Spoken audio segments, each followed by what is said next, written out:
I'm Christina Saley, a positive discipline parent educator and parenting coach, and I am coming to you weekly with a new positive discipline parenting tool.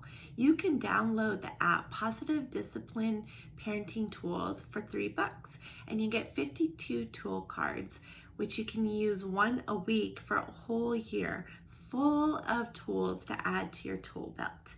So today we're going to talk about letting go. Now, letting go was probably the most challenging thing for me as a parent. When my kids were young, I was a control freak. I micromanaged everything. And when my son became a teenager, instead of letting go and giving him the autonomy that he needed, I held on even tighter.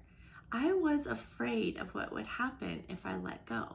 What if he didn't turn in an assignment? What if he got an F? What if he failed the class or failed high school? What if he didn't go to college? What if he ended up homeless and drug addicted and couldn't take care of his family, right? Your mind just races to the worst case scenario, and it was scary.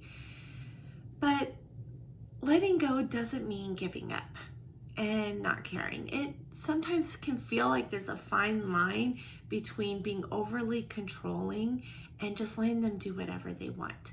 But I'm not talking about permissive parenting here. I'm talking about allowing your child to learn responsibility and to feel capable. Children do not learn from nagging and lecturing and threatening.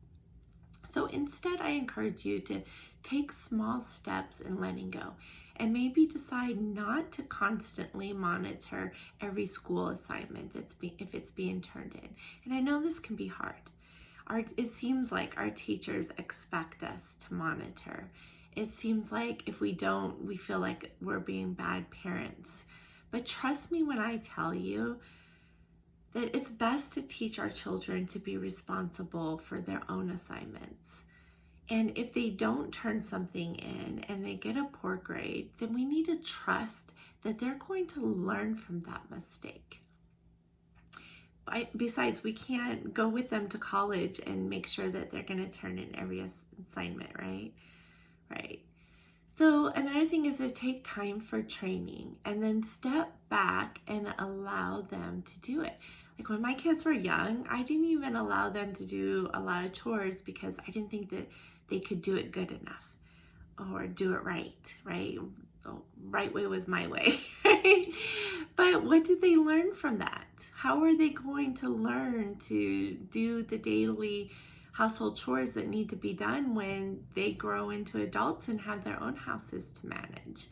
So, and practice makes better, right? So what else? Also have faith in your child to learn from his or her mistakes. So let's look at my mistakes here. If we don't let them learn from their mistakes, then how are they ever going to learn? And it's better to let them make small mistakes while they're in our homes with us to kind of buffer and guide them than for them not to have any experience in making and learning from their mistakes and go off to college where they could make bigger mistakes that have much bigger consequences, right? Also, it says on this card to get a life so that your identity doesn't depend on managing your child's life. Wow. But it's so true. When my children were young and I was micromanaging everything that they did, I didn't have a life.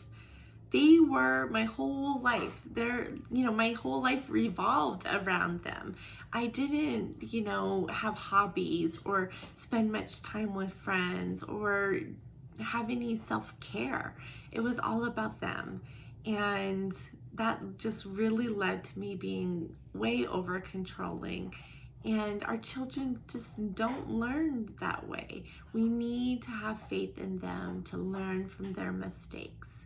So I hope you found this helpful, and I will see you next week with another positive discipline parenting tool. Bye-bye now.